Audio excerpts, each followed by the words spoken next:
The wind howled around the cabin, its wails slicing through the night like a predator's call. Clara sat in the living room, curled under a blanket with a book she'd been trying to focus on for hours.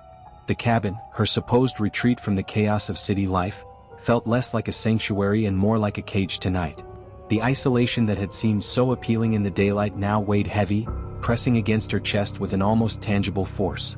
Rain lashed against the windows, each droplet a reminder of how far removed she was from anyone who could help her if what? Clara shook her head, trying to dislodge the unease that had been building all evening. She told herself it was the storm, the unfamiliar creaks of the old wooden structure, and nothing more. But then there was the sound. At first it was faint, barely audible over the storm. A soft, rhythmic tapping. She thought it might be a branch against the window, but when she looked, there were no trees close enough to touch the glass. The tapping continued, steady and deliberate, and seemed to move.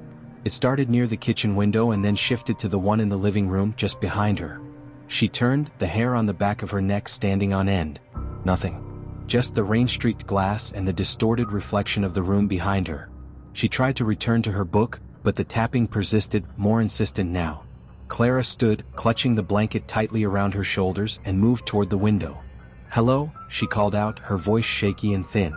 The words seemed to disappear into the storm, swallowed whole by the howling wind. The tapping stopped. For a moment, the silence was almost worse. She stood there, frozen, staring into the darkness beyond the glass. The only light came from the flickering fire, casting long, shifting shadows across the room. Clara turned away from the window, deciding it was better not to investigate further. She sat back down, turned the TV on for background noise, and tried to ignore the nagging feeling of being watched. The power went out. The screen blinked off, plunging the room into near total darkness. The fire was little more than embers now, and the storm outside seemed to grow louder, more aggressive. Clara reached for her phone, but the battery was at 2%, the screen dimming to conserve power. She cursed under her breath and grabbed the flashlight from the side table, its beams slicing through the shadows. That was when she noticed the front door. It was ajar. Her breath caught. She'd locked it, she was certain. She always locked it. Clara rose slowly, her legs trembling as she approached the door. The wind pushed it open wider, revealing the pitch-black night beyond. "Hello," she called again, louder this time. Still no answer. She stepped closer, gripping the flashlight like a weapon, and peered outside. The rain drenched the porch, and the forest beyond was an impenetrable wall of darkness. Something moved. A shadow, low to the ground, darted across the porch and disappeared around the corner of the cabin. Clara's heart pounded in her chest. She slammed the door shut, locking it again and double-checking the bolt. Her mind raced. An animal, she told herself. It had to be an animal. But deep down she knew that shadow had been too large, too wrong to be an animal. The sound of footsteps echoed above her. Clara froze. The cabin had no second floor. Her breath quickened as the heavy, deliberate steps moved across the ceiling, pausing directly above her. She aimed the flashlight at the ceiling as if expecting to see something break through, but there was nothing. The footsteps continued, heading toward the far side of the cabin where her bedroom was. She didn't remember moving, but suddenly she was standing in the kitchen, gripping the largest knife she could find. The flashlight beam trembled as she shone it toward the hallway leading to the bedroom. The footsteps had stopped again, the silence pressing down on her like a weight. Then the door to her bedroom creaked open. Clara wanted to run, wanted to flee into the storm and never look back, but her legs wouldn't move. She forced herself to step forward, her bare feet silent against the cold wooden floor. The hallway stretched before her, impossibly long and dark, the open bedroom door at the end like a gaping maw. She reached the doorway and shone the flashlight inside. The room was empty, but the window was open, rain blowing in and soaking the floor. Clara's eyes darted around the room, searching for any sign of an intruder. Her closet door was ajar, and the sight of it sent a chill down her spine. She took a step inside, her flashlight illuminating the path to the closet. The door creaked as she pushed it open with the tip of the knife. Inside, hanging clothes swayed slightly as if disturbed. She held her breath, her knuckles white as she gripped the knife and pulled the clothes aside. Nothing. Relief flooded her, but it was short-lived. A sound came from behind her, a low, guttural growl that made her blood run cold. Clara spun around, but the flashlight flickered and went out, plunging her into darkness. She screamed, swinging the knife wildly, but the growl grew louder, closer. She felt a presence, something towering and malevolent, and then icy fingers closed around her wrist. The flashlight flickered back on for a brief second, and Clara caught a glimpse of it. Pale, leathery skin stretched taut over a skeletal frame, empty black eyes that seemed to pull her in, and a grin that was too wide, too sharp. She didn't remember dropping the knife. She didn't remember running. All she knew was that she was outside, barefoot and drenched, sprinting into the forest. The storm raged around her, but she didn't stop. Branches tore at her skin, the mud sucked at her feet, and still she ran, the sound of something crashing through the underbrush behind her. She stumbled, falling hard into the mud. The flashlight rolled from her grasp, its beam illuminating the path she'd come from. She turned to look and saw it standing there at the edge of the light. It didn't move, didn't chase her. It just stood there watching, grinning. Clara scrambled to her feet and ran again, the beam of the flashlight growing fainter as it lay abandoned behind her. She didn't stop until she reached the road, miles from the cabin. A truck driver found her there at dawn, shivering and incoherent, her eyes wide with terror. When the authorities went to investigate the cabin, they found it empty. No sign of a struggle, no footprints in the mud, nothing to suggest anyone had been there at all. Except for the front door, which stood ajar, swinging gently in the breeze.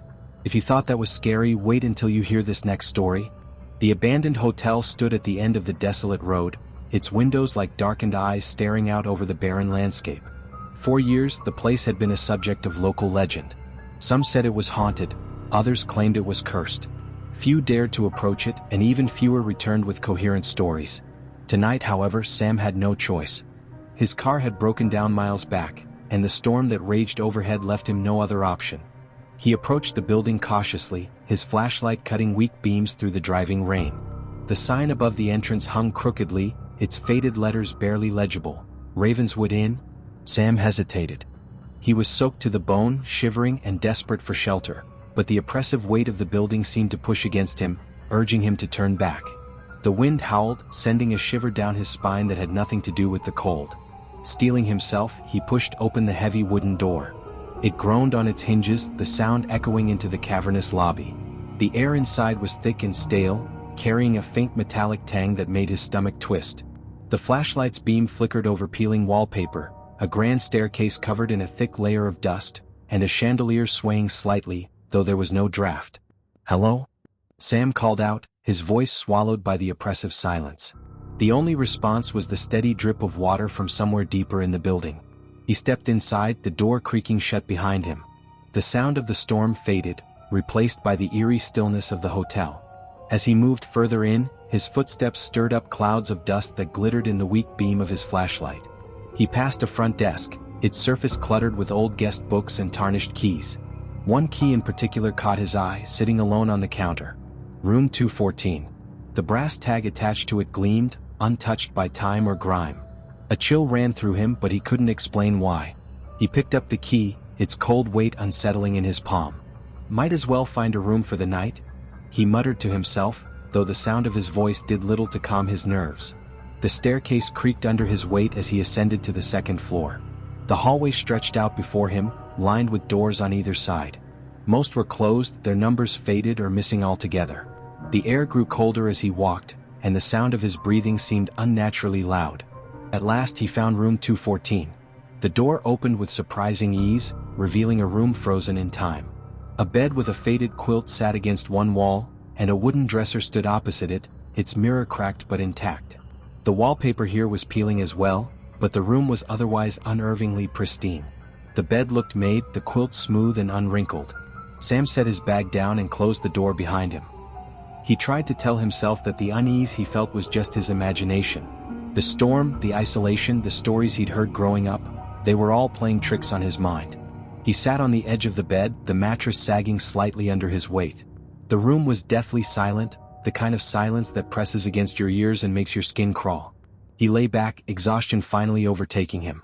The wind howled outside and the rain battered against the windows, but the room itself was still. Too still. He closed his eyes and tried to drift off, but just as sleep began to take hold, a soft noise jolted him awake. It was faint, barely audible over the storm. A low, rhythmic creaking like the sound of a rocking chair moving back and forth. Sam sat up, his heart pounding. He shone the flashlight around the room. Nothing.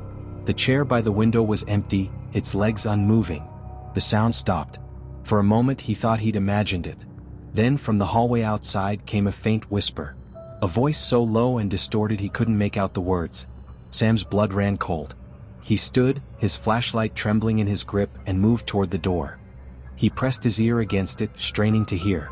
The whispering continued, growing louder, more insistent. It was joined by the creak of footsteps on the floorboards outside. Slow, deliberate, moving closer. "Hello?" he called out, his voice cracking. The whispering stopped abruptly. Silence pressed in around him, so thick it was almost suffocating. Then, without warning, the doorknob began to turn. Sam stumbled back, his flashlight beam darting between the door and the shadows in the corners of the room. The knob twisted slowly, deliberately, as if whoever was on the other side wanted him to know they were there. "Who's there?" he shouted, his voice trembling. The knob stopped turning, and for a moment all was still. Then came the knock. A single, heavy knock that reverberated through the room. Sam's instinct screamed at him to run, but his legs felt rooted to the spot. The knock came again, louder this time, followed by a scraping sound, like nails dragging down the wood. He backed away, his breath coming in short gasps. The flashlight beam flickered, and in that brief moment of darkness the knock came again, this time from the window. Sam whirled around, the beam illuminating the glass. For a split second he saw it, a pale, gaunt face staring in at him, its eyes black pits, its mouth stretched into an unnatural grin. Then it was gone. The door burst open, slamming against the wall with a deafening crash. The flashlight flickered again, and in the brief flashes of light, Sam saw them. Figures, tall and thin, their faces obscured, their movements jerky and unnatural. They poured into the room, their whispers now a deafening cacophony. Sam screamed, dropping the flashlight as they closed in. The last thing he saw before the light died completely was a pair of black, clawed hands reaching for him. But it wasn't over. Sam awoke in darkness, the air around him thick and suffocating. He tried to move, but his limbs felt weighted down, as if something unseen was pinning him in place. A faint, flickering light appeared above him, revealing that he was no longer in the room. The walls around him were damp and covered in pulsating black mold, and the floor beneath him was cold, slick stone. A voice, low, guttural, and filled with malice, spoke from the shadows. "Welcome back, traveler. We've been waiting." Sam's head whipped around, trying to locate the source of the voice. The light above him dimmed, and the air grew colder. From the darkness, shapes began to emerge, twisted and grotesque. They had the vague outlines of human figures, but their bodies were wrong. Their limbs bent in unnatural angles, their faces contorted into expressions of pain and malice. The whispers began again, a deafening chorus that surrounded him, their words incomprehensible yet filled with intent.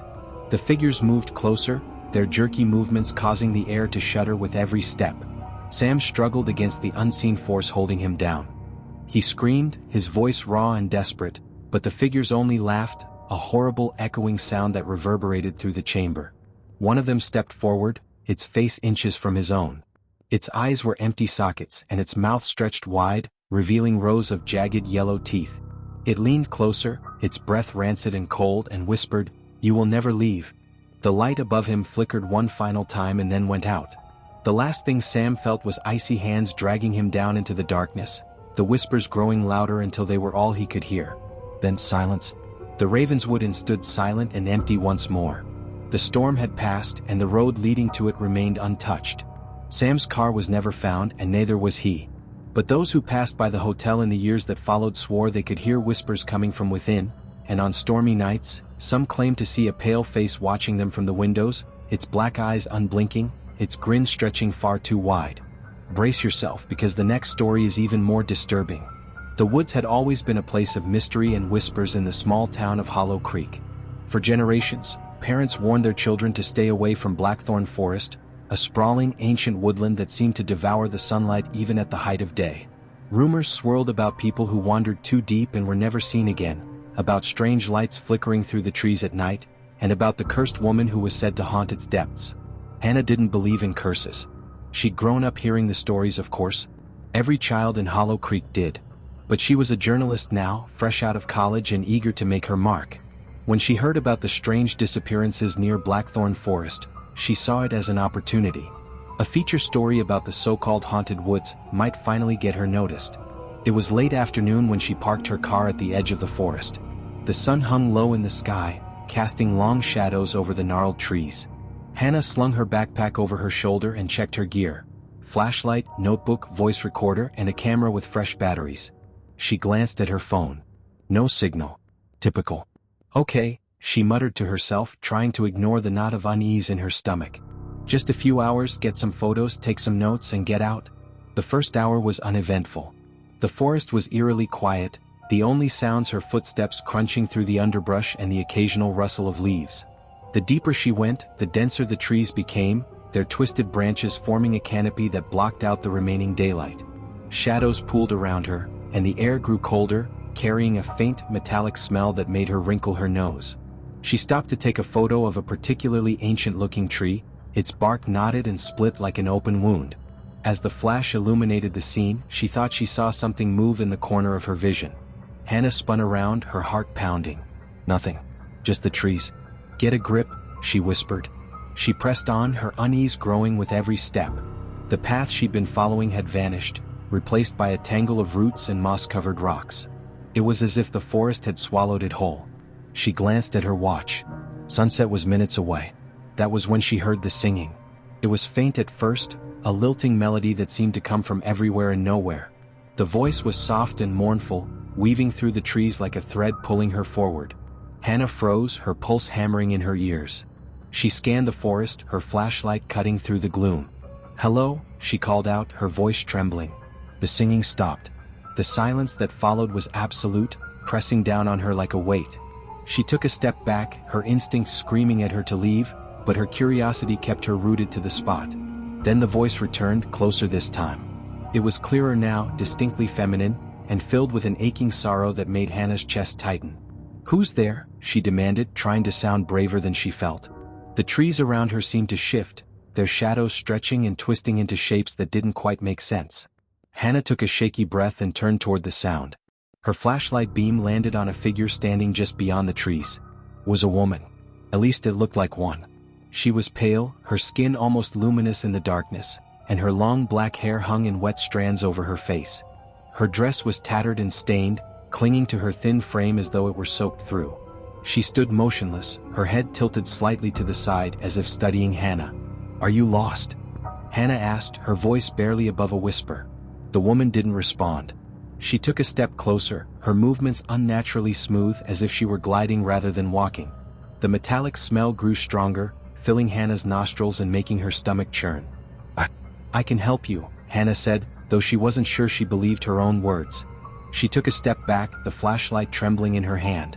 The woman's head tilted further, an unnatural angle that made Hannah's skin crawl. Then she smiled. It wasn't a human smile. Her lips stretched too wide, revealing rows of sharp, yellowed teeth. Hannah stumbled backward, a scream clawing its way up her throat as the woman's form seemed to dissolve into the shadows. The singing returned, louder now, echoing all around her. Hannah turned and ran, branches whipping at her face and tearing at her clothes.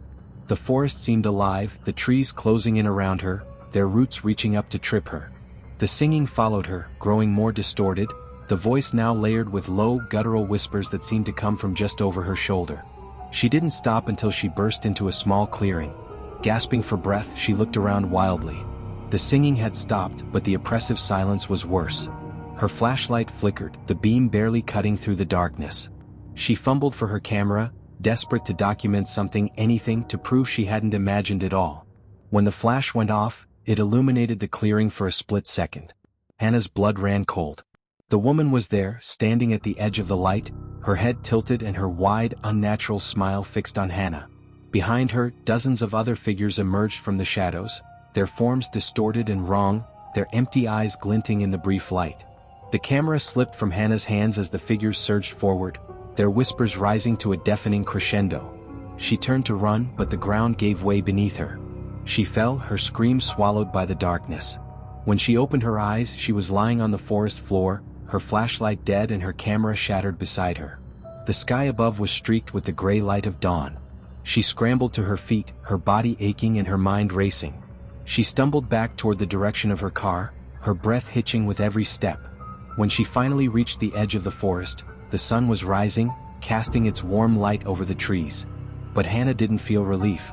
She climbed into her car, locked the doors and drove away without looking back. Later, when she reviewed the photos on her memory card, she found one that froze her blood. It was the clearing, illuminated by her flash, and the figures were there. All of them. Watching her. In the corner of the frame, just inches from the lens, was the grinning face of the woman. Now for another dark and haunting tale that will send shivers down your spine. It began like any other evening.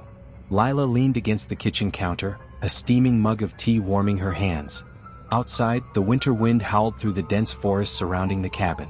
Snow had begun falling just after sunset, blanketing the isolated property in a hush that felt both comforting and oppressive. She glanced at the clock above the stove, 9:12 p.m. Still early, but the inky blackness beyond the windows made it feel much later. The cabin had been her late uncle's, a secluded getaway nestled deep in the woods, far from the nearest town. Lila had come here to escape, from work, from responsibilities, from the constant noise of her life. She'd craved the solitude, but now, 3 days into her stay, the silence weighed on her like a heavy blanket. The soft chime of her phone broke the quiet. She checked the screen, a message from her friend Tara. "Hey, how's the hermit life?" It read, followed by a winking emoji. Lila smiled and typed back. "Cold, quiet, and a little spooky, but I'm surviving." She hit send, set the phone down, and sipped her tea. The cabin creaked as the wind pressed against its wooden walls. Somewhere in the distance, a branch snapped with a sharp crack, making her jump.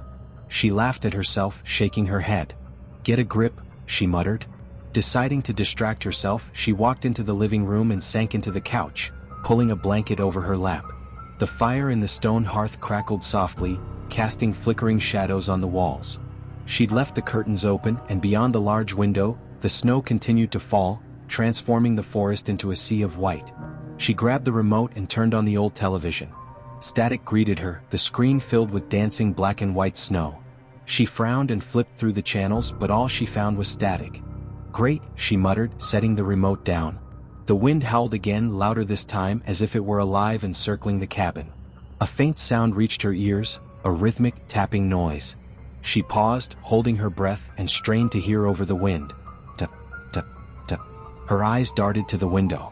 Nothing but snow and darkness. She tried to shake off the unease, convincing herself it was just a tree branch brushing against the side of the house. But the sound continued, irregular and deliberate, as if someone, or something, was knocking. Lila stood, clutching the blanket around her shoulders, and approached the window. She peered out, her breath fogging the glass. The snow was thick, obscuring much of the view, but she saw no movement, no sign of anyone outside. Probably just the wind, she told herself, but her pulse quickened. She moved away from the window and locked the front door for good measure. The deadbolt clicked into place with a reassuring thunk. She checked the back door too, double-checking the locks and peering out into the pitch-black night. Nothing. Just snow falling softly and the skeletal trees swaying in the wind. Returning to the living room, she tried to settle back onto the couch, but the tapping noise started again. This time it sounded closer, coming from the side of the cabin. Her heart thudded in her chest as she stood and grabbed her phone. She dialed Tara, needing to hear a familiar voice. The call went straight to voicemail. "Come on," she whispered, her palms sweating as she clutched the phone. She tried again. No answer. The tapping stopped, replaced by a heavy silence that pressed down on her. She could hear her own breathing, shallow and rapid, as she stared at the window. And then, without warning, the fire in the hearth sputtered and died, plunging the room into darkness. Lila froze, her mind racing. Power outage? She wondered, but the lights were still on. Only the fire had gone out, as if snuffed by an invisible hand.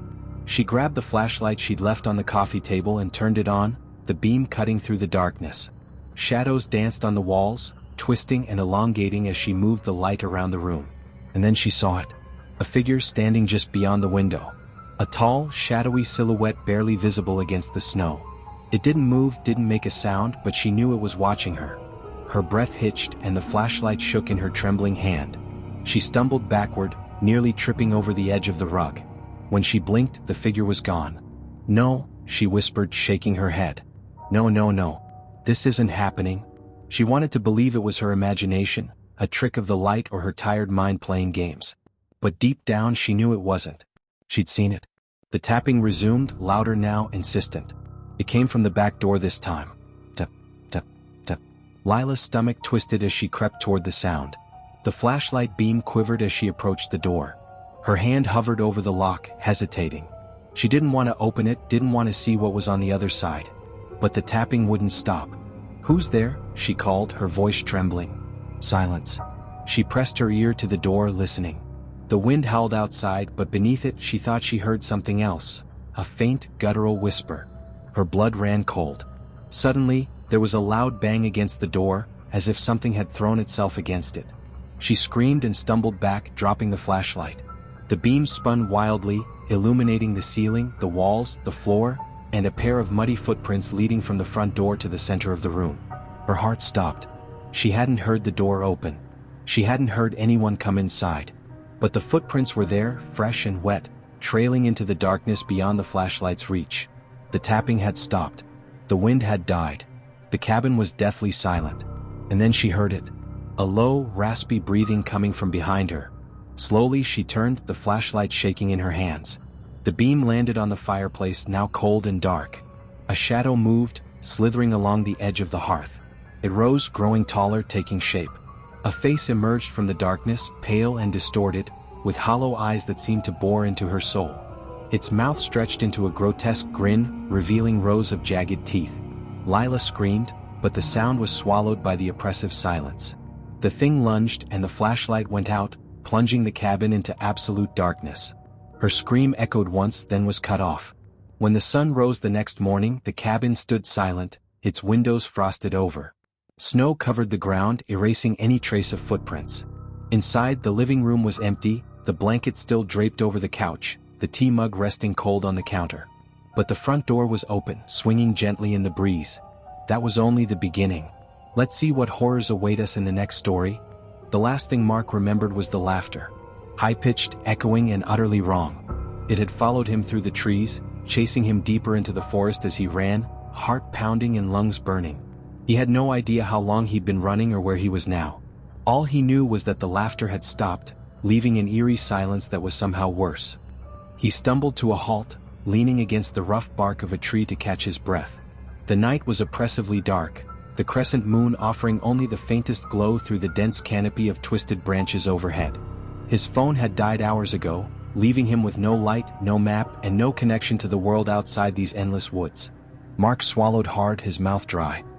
He strained his ears, listening for any sound beyond the wind rustling the leaves. Nothing. No laughter, no footsteps. For a moment he allowed himself to believe that he'd lost whoever, had been following him. Then he saw it. Ahead in the distance, a faint glow filtered through the trees. It flickered like candlelight, steady but unnatural in this desolate place. Against every instinct screaming at him to stay put, Mark found himself moving toward it, drawn by equal parts curiosity and desperation. He needed to know what was out there. He needed help.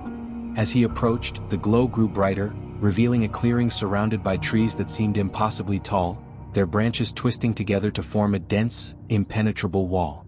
In the center of the clearing stood a cabin. It was small, almost quaint, with a slanted roof and a crooked chimney. The light spilled out from its single window, warm and inviting, but something about it felt off.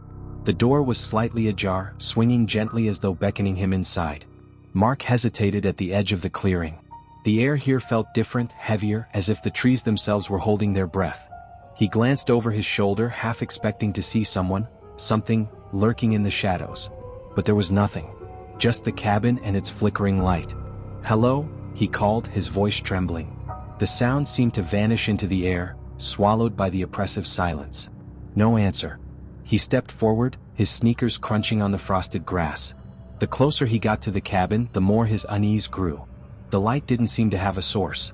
It flickered like fire, but there was no flame, no candles or lanterns visible through the window. It was as if the light itself was alive, shifting and writhing like something trapped. Mark stopped just short of the door, his pulse hammering in his ears.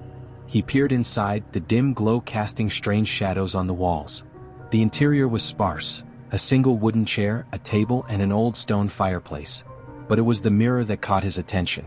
It hung on the far wall, its ornate frame out of place in the otherwise plain cabin. The glass was cracked, spiderwebbing across the surface, but it reflected the room perfectly, almost. As he stared, Mark noticed something wrong with the reflection. The room was the same, but the shadows seemed darker, deeper, moving when they shouldn't. And then he saw it, a figure standing in the reflection just behind him. He spun around, his breath catching in his throat. The room was empty. The laughter returned, soft at first, a faint giggle that seemed to come from everywhere and nowhere at once. It grew louder, more manic, until it was a cacophony that made his head throb. Mark stumbled backward, his back hitting the doorframe as the sound engulfed him. "Who's there?" he shouted, his voice cracking. The laughter stopped. The silence was immediate and deafening. Then from the darkness of the cabin, a voice whispered, low and guttural. "Stay." Mark bolted. He didn't think, didn't look back, just ran as fast as his legs could carry him. The trees closed in around him, the branches snagging at his clothes and tearing at his skin. He didn't care. He just needed to get away. But the forest seemed to stretch on forever. No matter how far he ran, the cabin's glow remained visible through the trees, always just ahead of him, no matter which direction he turned. It was as if the forest itself was conspiring against him, herding him back toward the clearing. Finally, exhausted and trembling, Mark collapsed to his knees. His breath came in ragged gasps, his vision swimming with tears and sweat. The glow of the cabin loomed ahead, closer now, impossibly close. He didn't understand how it was possible. He'd run for miles, hadn't he? A branch snapped behind him. Mark froze. Slowly he turned his head, dread pooling in his stomach. A figure stood in the shadows, barely visible, but he could feel its eyes on him. It was tall and thin, its limbs unnaturally long, its head tilted at an unnatural angle. "Stay," the voice said again, and this time it was right behind him. Before Mark could scream, the cabin's light flared, blinding him. The world spun, and then there was nothing but darkness. When he woke, he was back in the clearing. The cabin was gone. The forest was silent. But the laughter was still there. Mark's chest heaved as he staggered to his feet. His legs were weak, trembling from both exertion and fear. He scanned the forest, looking for any sign of the figure he had seen or the cabin's light. But the trees were motionless now, their shadows stretching long and ominous under the faint moonlight. "This isn't real," Mark muttered, his voice shaking. "This can't be real." Another snap of a branch brought his attention to the left. He whipped his head around but saw nothing. And then to his right, a whisper, faint and chilling, "Stay with us." Mark's breath quickened. The forest seemed alive, the trees leaning closer, their branches stretching toward him like gnarled fingers. Shadows darted in the corner of his vision, always gone when he turned to look directly. The laughter returned, circling him, coming from every direction. It was louder now, mocking, as though the forest itself was toying with him. He began to run again, his legs screaming in protest. The ground beneath him felt uneven, the once firm soil shifting like sand. He stumbled, nearly falling, but pushed himself forward, his mind singularly focused on escape. But no matter how far he ran, the laughter never faded. It followed him, a constant reminder that he wasn't alone. Finally, he burst into another clearing. This one was different. The trees formed a perfect circle around him, their branches intertwining overhead to block out the sky. In the center of the clearing stood a figure, motionless and cloaked in shadow. Its face was obscured, but Mark could feel its gaze, piercing and unrelenting. "Why are you running?" the figure asked, its voice deep and resonant. "We only want you to stay." Mark shook his head, backing away. "No," he whispered. "No, leave me alone." The figure stepped closer, and as it did, the shadows clinging to it peeled away. Its face was a distorted version of his own, its features twisted and wrong. Its eyes were hollow voids, and its mouth stretched into a wide, unnatural grin. "Stay with us, Mark," it said, and behind it, more figures emerged from the shadows. They were identical to the first, each one bearing his face, each one grinning. "Stay forever." Mark turned and ran, but the forest closed in around him. The trees shifted, their branches forming a dense wall. The laughter was deafening now, a maddening cacophony that made his head throb. He fell to his knees, clutching his ears, tears streaming down his face. And then, just as suddenly as it had started, the noise stopped. The forest was silent. The figures were gone. Mark looked up, his breath hitching. He was back in the first clearing. The cabin stood before him, its door ajar, the flickering light spilling out. This time he didn't hesitate. He rose to his feet and stepped inside. The door swung shut behind him and the light enveloped him. Outside, the forest was still. The clearing was empty. But if someone had been passing through. Our next story takes us deeper into the darkness. Hold on tight. The rain pelted against the windshield in relentless sheets, the wipers doing little to clear the torrent. Sarah gripped the steering wheel tightly, squinting at the barely visible road ahead. The highway had disappeared into darkness hours ago, and now, with her gas gauge needle hovering precariously close to empty, she needed to find a place to stop. Her heart skipped a beat when she spotted the flickering neon sign up ahead. It was barely legible through the rain, but as she drew closer, the words became clear: Rest Easy Motel. The sign buzzed faintly, casting an eerie red glow onto the soaked pavement below. The building behind it was small and weathered, its windows dark. It was far from welcoming, but it was her only option. Sarah pulled into the empty parking lot, her tires splashing through puddles. She turned off the engine, plunging herself into silence save for the relentless drumming of rain on the roof. Gathering her coat, she hesitated, staring at the motel. Something about it felt wrong. She couldn't put her finger on it, but an uneasy weight settled in her chest. Just tired, she muttered to herself. It's just a place to sleep. The reception area was dimly lit, a single desk lamp casting long shadows across the room. A bell sat on the counter, its polished surface tarnished by time. She pressed it hesitantly, the sharp ding breaking the silence. After a long moment, a man shuffled out from the back room. He was tall and gaunt, his pale skin stretched tightly over his angular features. His sunken eyes lingered on Sarah for a beat too long before he offered a thin smile. "Need a room?" he asked, his voice gravelly. Sarah nodded. "Yeah, just for the night." He slid a faded guest book toward her, the edges curled and yellowed. As she filled out her name, she noticed the entries above hers. Most were dated years ago, their handwriting smudged and almost illegible. The last entry was from 2 weeks prior, but the name was scratched out with deep, erratic lines. "Room 6, the man said, sliding a key across the counter. "End of the row. Don't wander around too much." She blinked at him, confused by the odd warning. But before she could ask, he turned and disappeared back into the shadows of the back room. Shaking off the interaction, Sarah grabbed the key and stepped back into the rain. Room 6 was at the far end of the motel, its door barely hanging onto rusted hinges. She unlocked it and stepped inside, flipping the light switch. A single overhead bulb sputtered to life, casting the room in a sickly yellow glow. The air was stale, carrying the faint scent of mildew and something metallic. The room was bare bones. A bed with a lumpy mattress, a small wooden nightstand, and a TV that looked like it hadn't worked in decades. She set her bag down and sat on the edge of the bed, the springs groaning beneath her weight.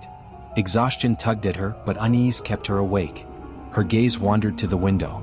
The curtains were thin, doing little to block out the neon sign's flickering light. Beyond it, the rain fell in relentless waves, making it impossible to see anything beyond the parking lot. For a moment she thought she saw a figure standing just outside the window, but when she blinked it was gone. She shook her head. "You're imagining things." The hours dragged on. Sleep wouldn't come, her mind buzzing with unease. The rain showed no signs of letting up, and the wind howled against the thin walls of the room. At some point the TV crackled to life on its own, its screen glowing with static. Sarah jumped, her heart pounding. She grabbed the remote from the nightstand and tried turning it off, but the remote didn't work. The static hissed, growing louder, and she swore she could hear faint voices beneath it. Words she couldn't quite make out. She unplugged the TV. The screen went dark, but the room didn't feel any safer. The sense of being watched was overwhelming now. Every creak of the floorboards, every groan of the wind felt deliberate, as though the motel itself was alive and aware of her. Then came the knocking. It was soft at first, barely audible over the storm. But it grew louder, more insistent. It wasn't coming from the door. It was coming from the closet. Sarah stared at the door across the room, her breath catching in her throat. She hadn't opened the closet since she'd arrived. The knocking stopped, replaced by silence so absolute it rang in her ears. She wanted to run, to leave the room and never look back, but her legs refused to move. Slowly she stood, her heart hammering in her chest. She approached the closet, her trembling hand reaching for the doorknob. It swung open before she touched it. The closet was empty. Just a dark, hollow space with a single wire hanger swaying gently on the rod. She exhaled shakily, relief washing over her, until she noticed the footprints. Wet, muddy prints leading from the closet to the bed where she'd been sitting. The room plunged into darkness as the light bulb shattered overhead. She fumbled for her phone, its screen casting a weak glow as she backed away from the bed. Her fingers dialed 911 on instinct, but the call wouldn't go through. The signal was dead. And then she heard it. Breathing. Low and raspy, coming from directly behind her. She turned slowly, her phone's light illuminating the figure standing inches away. Its face was obscured, but its eyes glowed faintly in the dark, unblinking and inhuman. A twisted grin spread across its face, revealing jagged, uneven teeth. Sarah screamed, dropping her phone. The light went out and the room was swallowed by darkness. The next morning, the motel parking lot was empty, the neon sign still buzzing faintly. Room 6 was locked, its curtains drawn. No one would check in that day. Or the next. Inside the room, the bed was neatly made, the closet door slightly ajar. And on the floor, in the faint outline of muddy footprints, was Sarah's phone, its screen cracked and smeared with blood. Weeks later, a couple traveling on the same road pulled into the Rest Easy motel to escape a sudden storm. They parked in the same spot Sarah had and hurried inside, their jackets soaked. The same gaunt man emerged from the shadows, his sunken eyes flickering with an unreadable expression. "Need a room?" he asked. "Yes, please," the man said, shaking off the rain. "Do you have any vacancies?" The clerk smiled thinly, sliding the guest book across the counter. The couple didn't notice the name scratched out on the previous page, or the faint streak of red smudged across the corner of the book. "Room 6 is open," the clerk said, pushing a key toward them. "End of the row. Don't wander around too much." Thank you for watching. If you enjoyed this video, don't forget to like, share, and subscribe to the channel. Your support helps us bring you more thrilling stories. And hit the bell icon to never miss an update.